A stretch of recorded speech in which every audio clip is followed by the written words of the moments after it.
James Mitchell pressed his face against the cold metal of the control panel as his cargo ship shook violently. Red warning lights flashed everywhere in the small cockpit. The navigation computer kept beeping with error messages he didn't want to read. "Come on, old girl," he whispered to his ship. "Just a little further." The Wanderer had been his home for 5 years. She wasn't pretty or fast, but she was reliable. At least she had been until today. Now her engines were failing as they dropped through the atmosphere of the forest moon below. James had been carrying medical supplies to the mining colony when everything went wrong. First the navigation system died. Then the main engine started overheating. Now he was falling toward the surface with no way to stop. Through the front window, he could see a strange and beautiful forest rushing up to meet him. The trees looked like they were made of glass or crystal, catching the light from the system's twin suns and throwing rainbows in all directions. It might have been pretty if he wasn't about to crash into it. The ship hit the treetops with a sound like breaking bottles. Crystal branches shattered against the hull as the Wanderer carved a path through the forest. James held on tight as his ship bounced and rolled, tearing through more trees before finally sliding to a stop in a small clearing. For a moment, everything was quiet except for the hiss of escaping gas and the tick of cooling metal. James slowly lifted his head. Blood dripped from a cut on his forehead, and his ribs hurt when he breathed, but he was alive. Then he smelled smoke. James looked through the cracked window and saw orange flames spreading from the back of his ship. The fuel cells had broken open, and the spilled fuel was burning the crystal trees around the crash site. The strange glass-like wood caught fire easily, and the flames were spreading fast. He grabbed his emergency pack and stumbled toward the exit. His head was spinning, and every step hurt, but he knew he had to get away from the ship before the main fuel tank exploded. That's when he heard the crying. It wasn't human crying. The sound was higher, more like a bird or small animal in pain. James stopped walking and listened. There it was again, coming from somewhere near the burning trees. His brain told him to run. The fire was getting bigger every second, and if he didn't get away soon, he would die here. But the crying sound tugged at something deep in his chest. Something was hurt and scared and needed help. James followed the sound through the smoke and heat. The crystal trees around him were breaking apart as they burned, sending sharp pieces flying through the air. He covered his face with his sleeve and kept walking toward the cries. Behind a fallen tree trunk, he found what was making the noise. It was the strangest animal James had ever seen. About the size of a house cat, it looked like a fox that had been painted with starlight. Its fur shimmered between blue and silver, changing colors as it moved. Large, dark eyes stared up at James with obvious intelligence. The little creature was trapped under a heavy piece of crystal tree. Its back legs were pinned, and it couldn't get free. When it saw James, it made soft whimpering sounds and tried harder to escape. "Hey there, little one," James said softly. He knelt down beside the trapped animal, ignoring the pain in his ribs. "Let me help you." The creature stopped struggling and watched him carefully. James could see fear in its eyes, but also hope. It seemed to understand that he wanted to help. The piece of crystal wood was hot from the nearby fire and sharp enough to cut his hands as he tried to lift it. James gritted his teeth and pushed harder. His injured ribs screamed in protest, but he kept lifting until the crystal piece moved enough for the small animal to crawl free. Instead of running away, the creature pressed itself against James's chest and made soft purring sounds. It was trembling, but it seemed to trust him completely. "We need to get out of here," James told it, scooping the animal up in his arms. The fire was much closer now, and he could feel the heat on his back. James ran as fast as his injured body would let him. The creature clung to his shirt with tiny claws, its head tucked under his chin. Behind them, the fire roared louder as it consumed more of the crystal forest. They made it about 50 meters before James couldn't run anymore. His legs gave out, and he collapsed behind a cluster of unburned trees. His clothes were smoking from the heat, and his hands were bleeding from the crystal cuts, but they were alive. The small animal looked up at him with those intelligent dark eyes and made questioning chirping sounds. "I don't know if help is coming," James admitted, stroking its soft fur. "But we're going to be okay. I promise." In the distance, he could see lights moving across the darkening sky. Someone had heard his distress signal. Rescue ships were coming. James held the little creature closer and watched his ship burn in the crystal forest. He had lost everything he owned, but somehow that didn't seem to matter. The warm weight of the small animal in his arms felt more important than any cargo he had ever carried. Neither of them knew that this moment would change everything between their species forever. Dr. Emily Watson pressed her face against the window of the Human Outpost's medical bay. Through her telescope, she could see the rescue ships floating above the crash site like silver teardrops. They had been there for 3 hours, but something was very wrong. "Why aren't they landing?" she asked Lieutenant David Reynolds, who was monitoring the alien communications. "I don't know," David replied, adjusting his headset. "They keep talking about something called death scent. The translation software is having trouble with their language." Emily watched through the telescope as the alien rescuers moved around the crash site. They looked almost like foxes that could walk on 2 legs, with beautiful fur that changed colors in the light. Their movements were graceful but nervous. They kept getting close to where James Mitchell lay unconscious, then backing away quickly. "There," David said suddenly. "I'm getting a clearer signal now." The mechanical voice of the translation computer filled the room. "The death smell is too strong. We cannot go near the injured one. The fear is too deep in our blood." Emily frowned. "Death smell? What are they talking about?" Through the telescope, she could see James lying in the clearing, badly burned but still breathing. The small alien creature he had saved was curled up on his chest, apparently calm and comfortable. But every time one of the adult aliens tried to approach, they would stop suddenly and retreat, their body language showing obvious distress. "They are afraid of him," Emily realized. "But why? He's unconscious and injured. He can't hurt anyone." The alien voices came through the translator again. "The small one has no fear scent yet. But the strange being, we cannot make our bodies go near. The terror is too old, too deep." Emily watched in growing horror as the rescue operation turned into a standoff. The aliens clearly wanted to help James, but they literally could not force themselves to get close to him. She could see their frustration and confusion in the way they moved, pacing back and forth at a safe distance. "Dr. Watson," David said urgently, "they're talking about leaving. They say they cannot touch anything the Deathbringer has been near." "Deathbringer?" Emily felt her stomach drop. "They think James is some kind of monster." "It gets worse. They're saying that anything he touches becomes contaminated. They can't even rescue their own child now." Emily looked through the telescope again. The small alien creature was still pressed against James's chest, making soft purring sounds. It showed no fear of the human at all. But its own people were too terrified to come near. "Send down our medical robot," Emily ordered. "Maybe we can help him from a distance." As the hours passed, more alien ships arrived. Emily could see crowds of the fox-like beings gathering at the edge of the clearing, all maintaining the same careful distance from James. Some of them were making distressed sounds that needed no translation.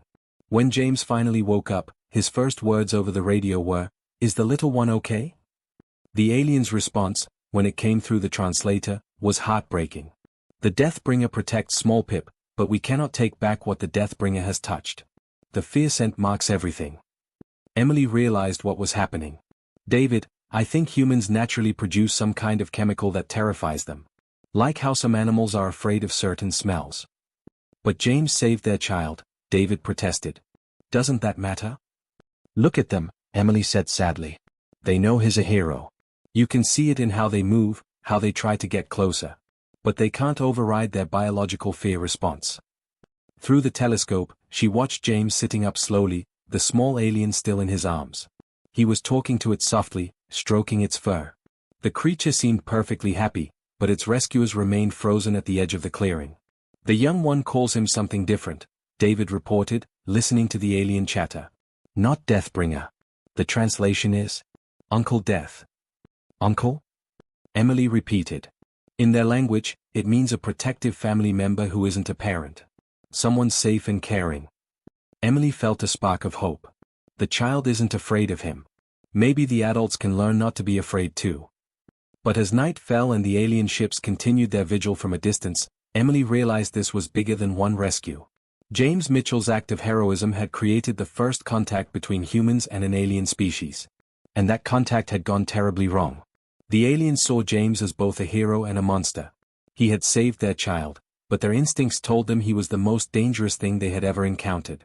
The small creature he had rescued was now cut off from its own people, unable to be reunited with its family because of the human scent it carried. "What do we do now?" David asked quietly. Emily watched James holding the alien child, both of them surrounded by beings who wanted to help but couldn't overcome their fear. "I don't know," she admitted. This should have been humanity's greatest moment, first contact with an intelligent alien species. Instead, we've accidentally become their worst nightmare. In the clearing below, James continued to comfort the small alien, unaware that his natural human biology had made him a figure of terror to an entire species. The rescue had created more problems than it had solved, and Emily had no idea how to fix any of it. James sat in what looked like the most beautiful jail cell in the universe. The walls were made of some kind of clear crystal that glowed softly with blue light. The room was comfortable, with a soft bed and plenty of space to walk around, but the energy barrier at the entrance made it clear he was not free to leave. It had been 3 weeks since the rescue, and James was still trapped in the Villani medical facility. That's what they called themselves, the Villani. The fox-like aliens who had found him were peaceful and kind, but they still could not come near him without special equipment. Dr. Margaret Collins was the only Villani who could stay in the same room with him for more than a few minutes. Even she had to wear a breathing mask that covered most of her face. She worked at her computers on the far side of the room, always keeping as much distance as possible. "The tests are finished," Margaret said through the speaker system. Her voice sounded strange through the translation device. "We now understand why you frighten us so much." James looked up from where he was sitting on the floor. Pip, the small Villani he had saved, was curled up in his lap like a cat. She visited him every day and seemed completely comfortable with him, unlike the adults of her species. "Tell me," James said quietly. "Your people produce chemicals through your skin and breath. To us, these chemicals smell like the most dangerous predator we have ever known. Our ancestors feared creatures that smelled like you do. It is written in our genes to run away from that scent." James scratched behind Pip's ears, making her purr. "But I'm not dangerous." "We know this with our minds," Margaret replied, adjusting her breathing mask nervously. "Your actions prove you are good and brave. You saved small Pip when we were too afraid to help. But our bodies do not listen to our minds. The fear is too strong." Through the crystal walls, James could see other Villani medical workers. They moved like ghosts, always staying far away, never getting close enough for him to see them clearly. Their body language showed they were scared even though they were trying to do their jobs. "What do your people call me?" James asked. Margaret was quiet for a long moment. "The official term is Deathbringer. It means one who brings death and danger." James felt his heart sink. "And unofficially?" "The young ones use a different word. They call you Uncle Death."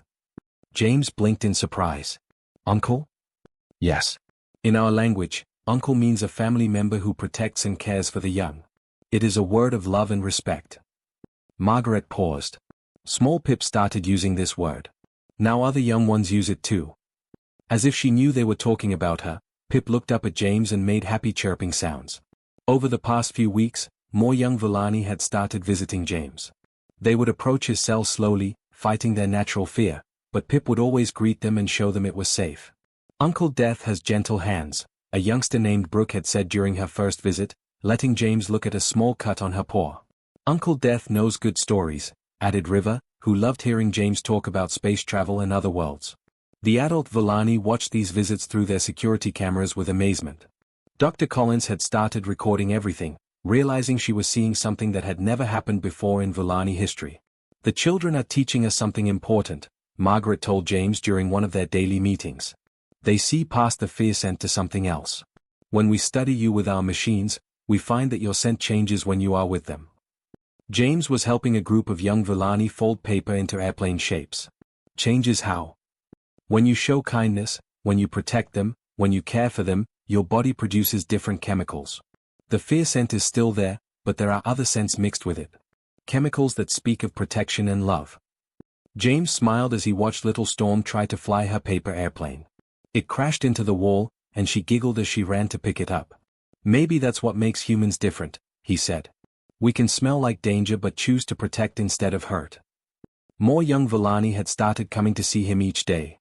They brought drawings they had made and asked him to teach them human games. The adults still watched from far away, but James could see they were curious about what their children were learning. "The Colony Council meets every day to discuss what to do with you," Margaret said. "Some want to send you back to your people. Others are afraid that contact with humans will bring terrible things to our worlds." James looked around at the young Villani playing in his cell. Brooke was teaching River how to play a clapping game James had shown her.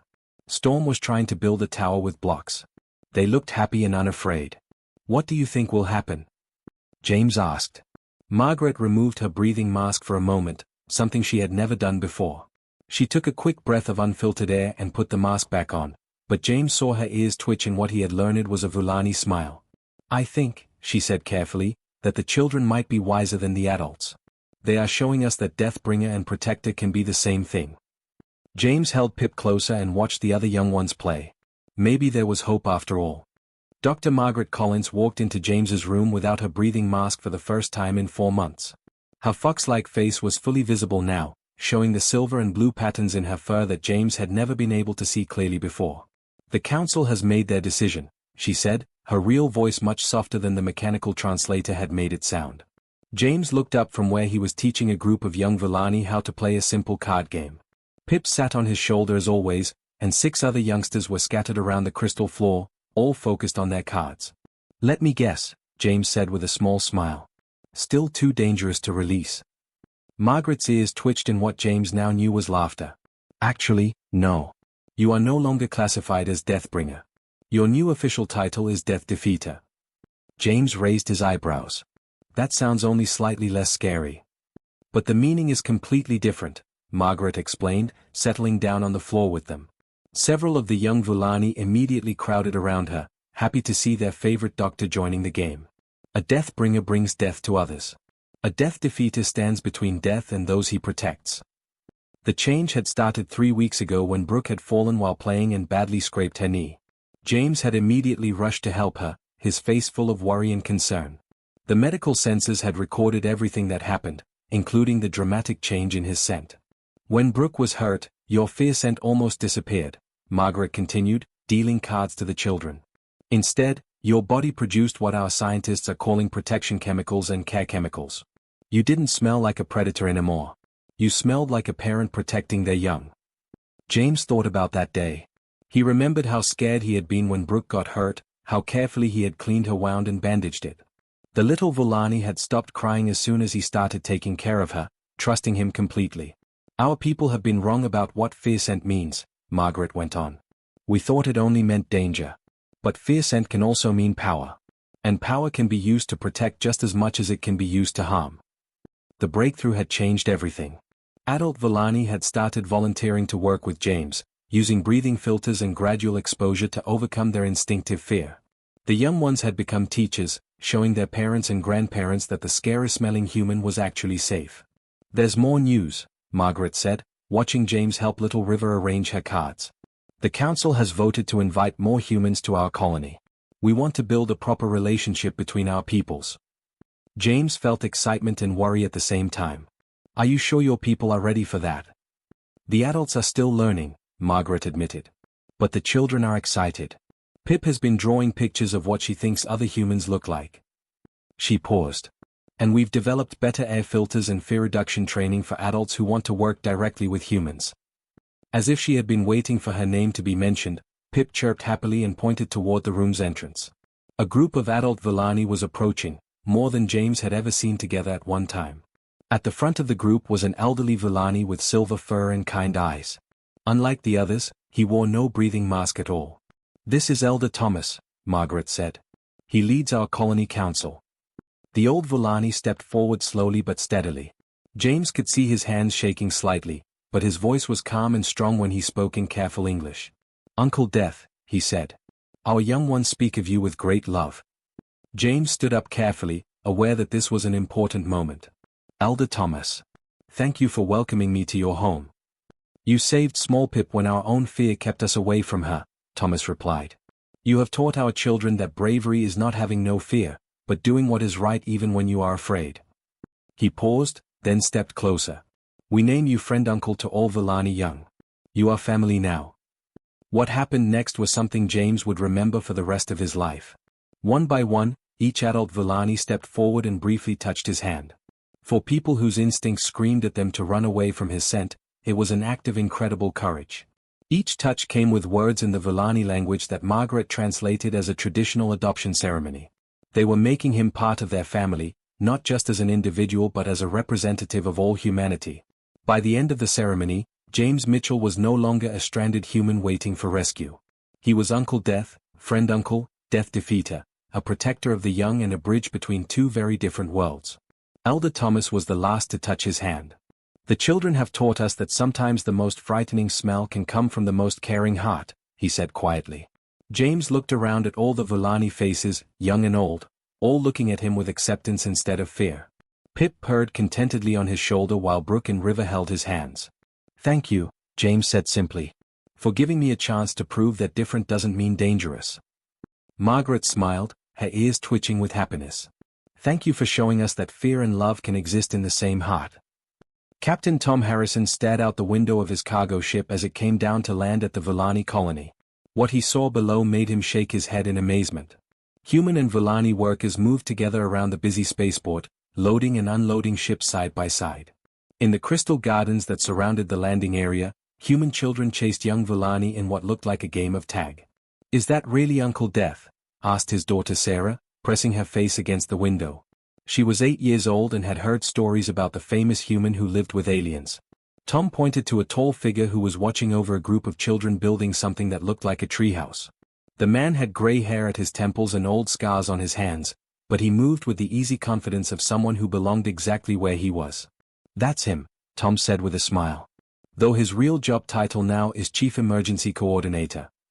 The legend of Uncle Death had spread to every human colony and Villani world in known space. The story of the frightening human who smelled like their worst nightmares but acted with endless courage and kindness had become famous throughout the galaxy. Parents on both sides told the tale to their children as a bedtime story about overcoming fear and finding friendship in unexpected places. Why do they call him Uncle Death if he's nice? Sarah asked as their ship touched down on the landing pad. Because sometimes, James Mitchell said, having heard her question as he approached their ship, you need someone scary on your side when really dangerous things show up. Pip bounded up behind him, now fully grown and wearing a translator badge that marked her as the colony's first Villani human cultural liaison. Uncle Death means safe, she explained to Sarah in perfect English. When bad things happen, Uncle Death makes them go away. The colony had faced several real dangers over the past year since James had been officially adopted. A pack of crystal predators called Shardstalkers had threatened the settlement until James and his mixed-species emergency response team had driven them away. When the mining facility's power reactor started to fail, James had been the only one brave enough to go into the dangerous radiation to fix it, since the Villani were too afraid of both him and the reactor to work together effectively. Each crisis had made the legend stronger. Humans throughout the colonies began to understand that being scary to the Villani wasn't necessarily a bad thing. Sometimes protection required someone willing to face dangers that others couldn't handle. The breathing masks helped the adults, Dr. Margaret Collins explained to a group of newly arrived human families during their welcome meeting. But more importantly, we've learned that fear and respect can live alongside love and trust. As the day turned to evening, James sat in his favorite spot on a hill overlooking the crystal forest. The strange glass-like trees had grown back after the fire from his crash, creating a beautiful vista that sparkled with rainbow light from the setting sun. Around him, children of both species listened as he told stories, human fairy tales changed to make sense to Villani minds, and Villani legends translated for human understanding. Tell us about the first fire, Uncle Death, requested Brooke, now old enough to work as a guide for visiting human families. James smiled and began the story they all knew by heart but never got tired of hearing. It had become their creation myth, the tale of how two species learned to look past their fears to find the courage and love that lived underneath. The story always started the same way. Once there was a human who crashed in a crystal forest, and he heard a small voice crying for help. As he spoke, James could see lights in the distance marking all the new construction. There were homes for the growing number of human families who had decided to make the colony their permanent home. Research buildings where Villani and human scientists worked together on projects neither species could have accomplished alone. And the expanded emergency response center that now served as headquarters for rescue operations across 3 different star systems. Uncle Death. Pip said softly, curling up against his side as she had on that very first day. She was now big enough that James had to lean against her instead of the other way around. Yes? Thank you for not being afraid of us being afraid of you.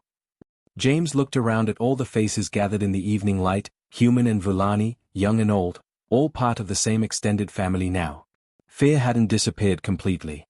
Adult Villani still had to work to control their instinctive responses to human scent, and humans still had to be careful and respectful of their effect on their alien neighbors. But fear had learned to live peacefully alongside love.